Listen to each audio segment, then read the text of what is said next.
I don't know which is better. Actually, I know which is better. I'd rather not have my family and friends, but have my freedom or my head on my shoulders, and that is Islam. Because I mean, let's not play. My friend Mubarak Bala, he's still imprisoned and serving a 24-year prison sentence for so-called blasphemy. Why didn't I see suya? I miss suya. Okay, try to make suya. It was awful. Like, don't buy suya pepper on Amazon.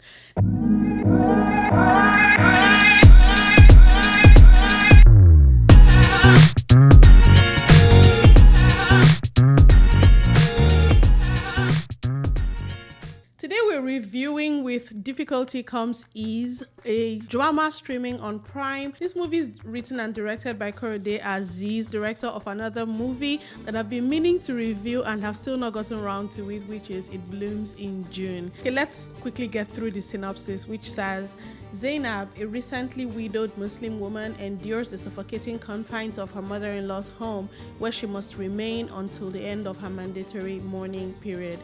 Burdened with financial woes and a secret pregnancy, an unlikely friendship becomes her lifeline as she confronts her grief and redefines her aspirations in a struggle to move on.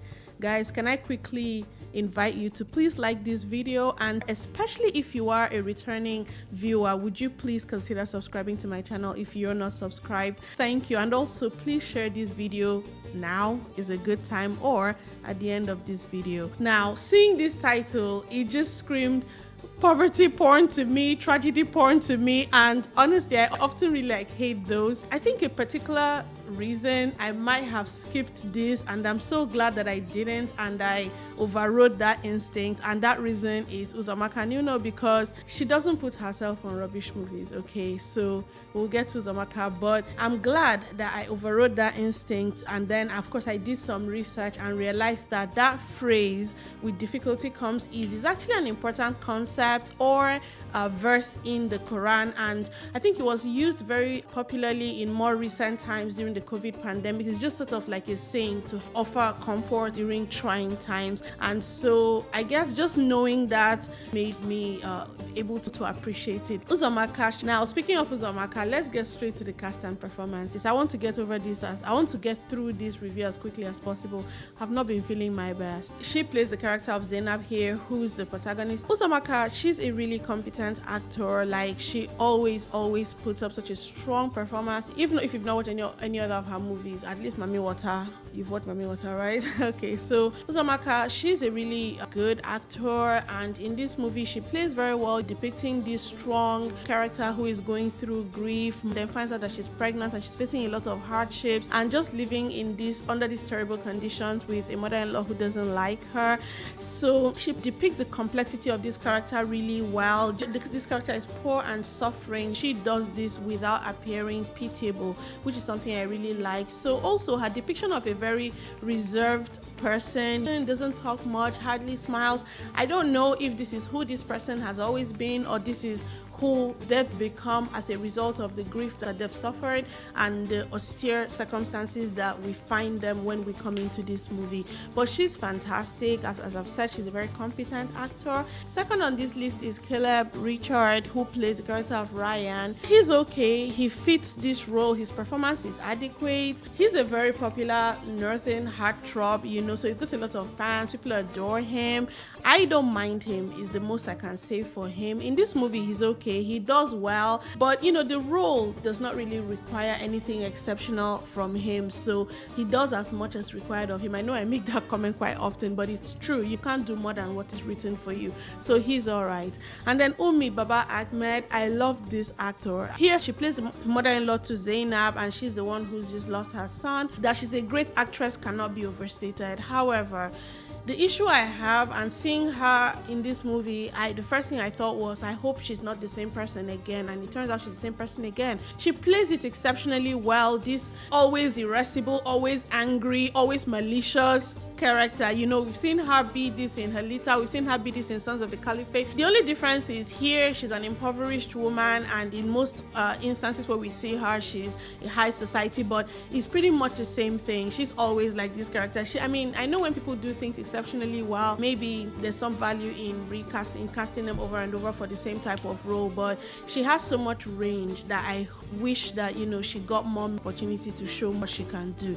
But that said, she's an amazing actor. And then the final person I'm going to mention is that baby that we have only in the final scene. That baby is too cute. Okay, all right, guys, have you seen my painting? I made this painting specifically for this video because I love this movie, and I think that this movie really does deserve fan art, you know, so I hope you like it. I don't know if that looks more like a hijab or ninja outfit. I'm not sure.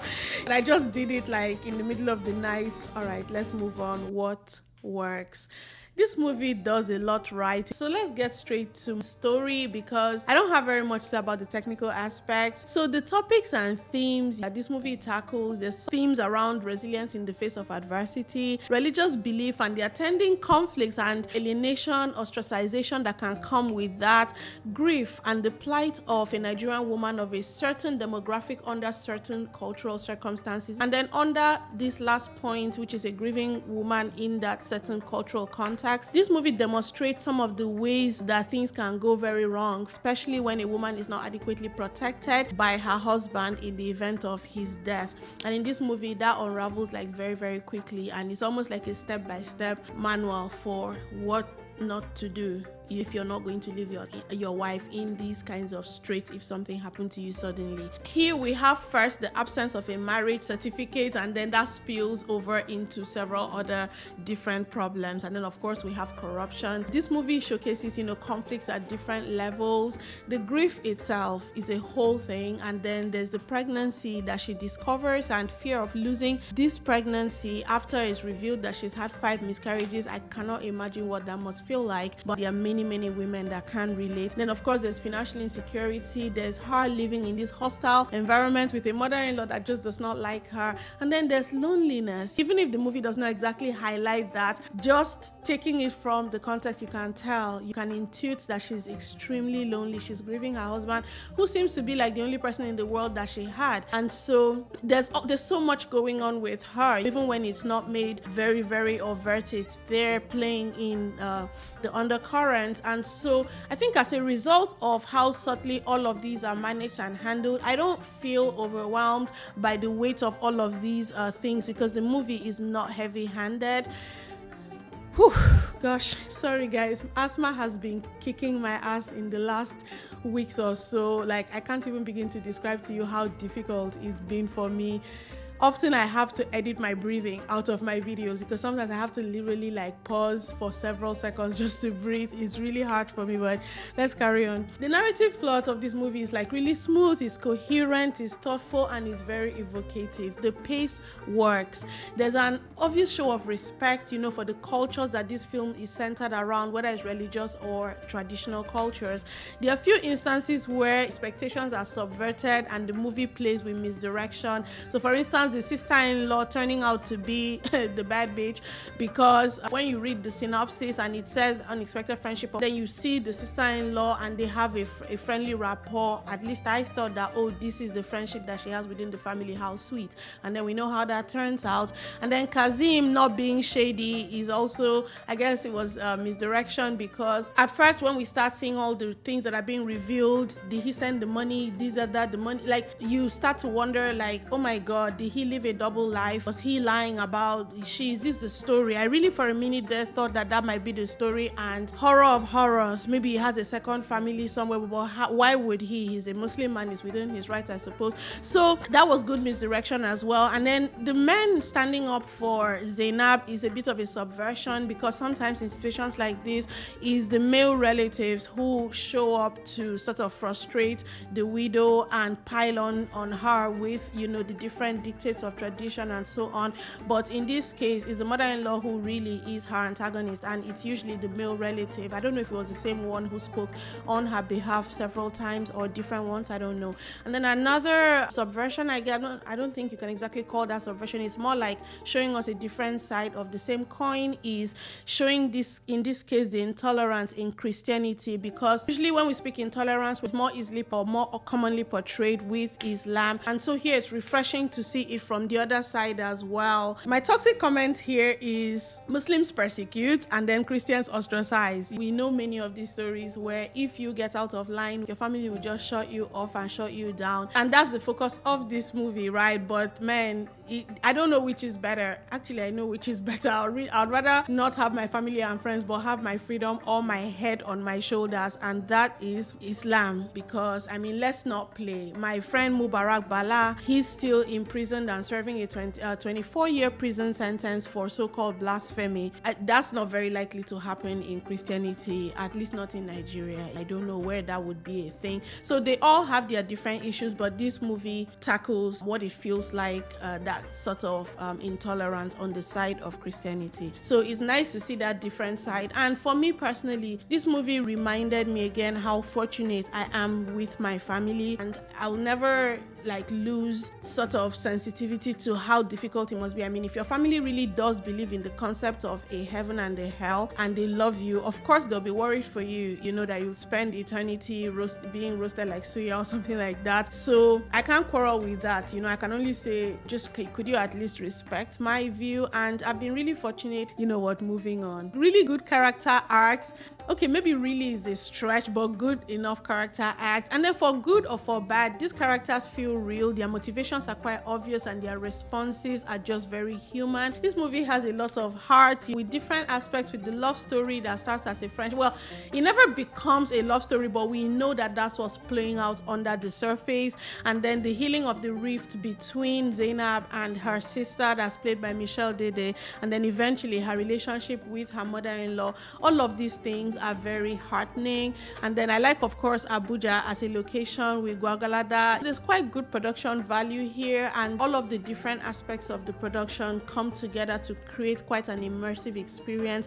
The house looks and feels like a house. The room feels like a room. Different sets and apartments. The hijab is exotic to me because, I mean, I don't even know how it works. So in this movie, it's kind of like a demystifying. Watching her, the way she puts it on, I'm like, oh, okay, that's the difference. You know, sometimes if you ask me, I think it's just something you just wrap, but of course it's not. It's a whole item of clothing, like a single piece. Her sewing machine, and talking about her in that world of, or potentially that world, and something she explores for a minute there. There's someone making masa off to the side. Just these many little touches.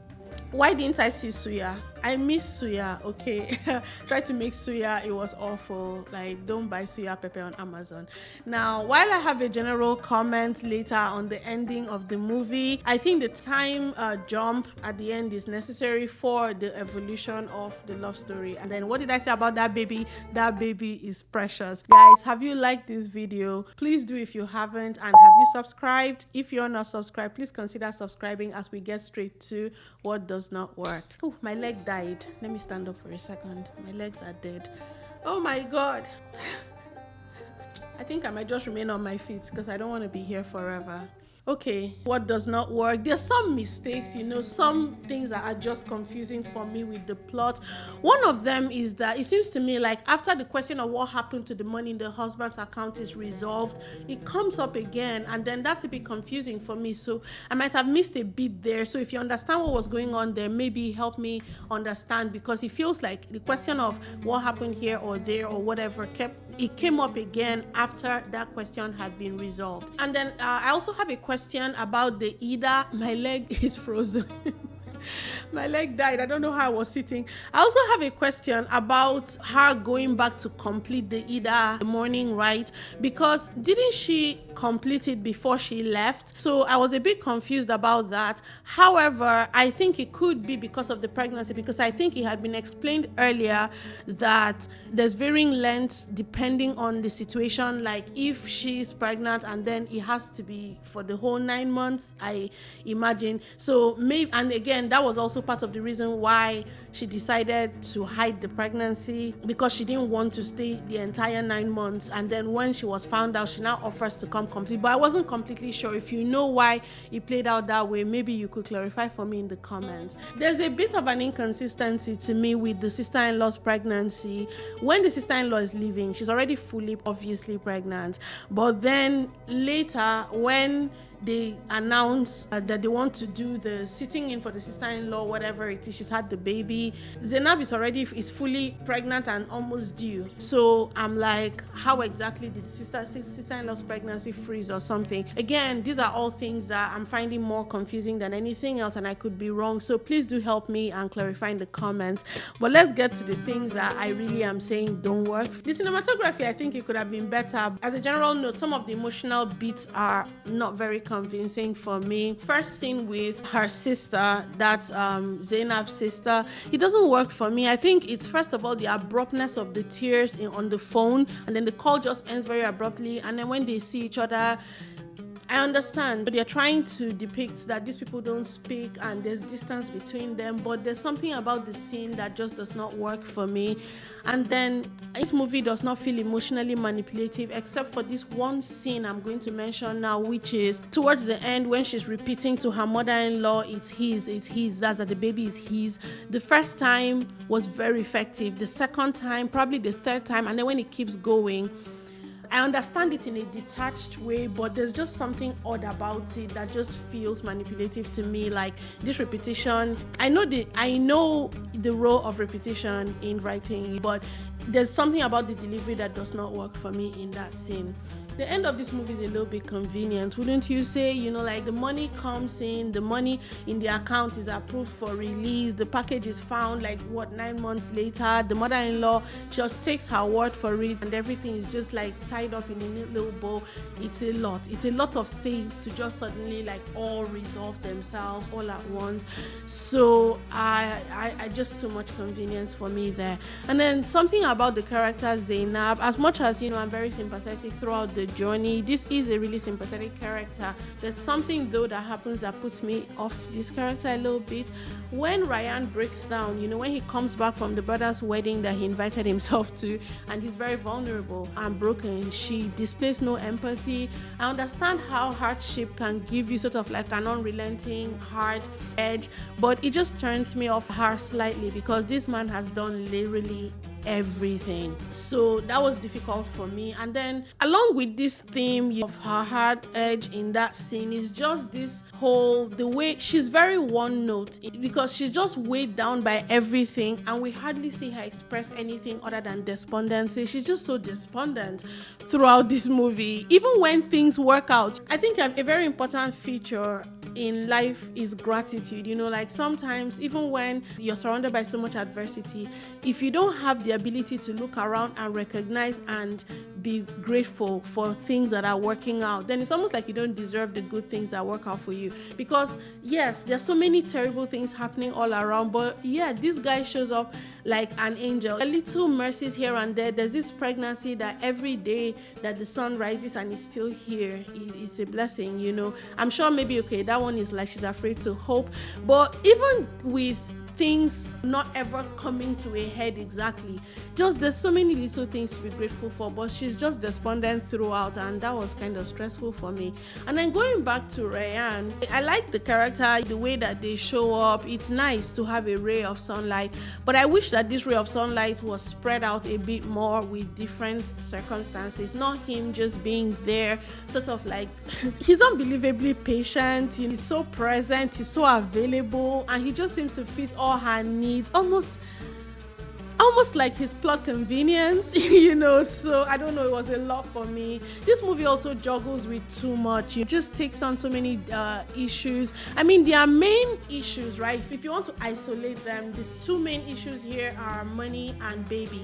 let this baby be safe and come to term, and let me just have some financial security. That's it. But then there are all the layers, and each one is relevant. Each one in itself is crushing. Owing this man 800,000 naira on your husband's behalf is crushing. Losing your workspace is crushing. Afraid to lose your baby is crushing. Having living with your mother-in-law who's hostile is crushing. Having and then if you talk the financial aspect of it, there are also different layers. You bring this document, bring that document, bring this, and so on, every of it. So, and then not having any future like plans as far as even career goals. She doesn't know if she wants to go back to being a fashion designer. One minute she does, next minute she doesn't. She doesn't know if she wants to enter this competition. It's a lot. There's so much going on that at some point a lot of it just fades into irrelevancy, but I'm able to keep in view the most critical things, which is her two problems in this life are baby and money. That's it. So in conclusion, I'm just going to say that this movie is a really good watch. I really like this movie. In spite of everything that I've said, you know, like those are just things that I pick out with a very critical eye, but they don't really take away from my enjoyment of this movie. The pace is slow. The vibe is definitely art house. Yeah, I do really like this movie. I think it could, though, have shaved off some of the run time. I think it could have been shorter. So this is a really good film done with great sensitivity. It features really good performances. The directing is intentional and thoughtful, as most aspects of the filmmaking are. And guys, I am proud to recommend this movie.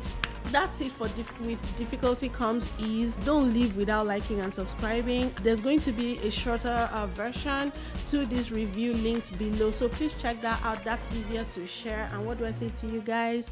You have the right to an incredible viewing experience, so never settle. My legs are back alive again.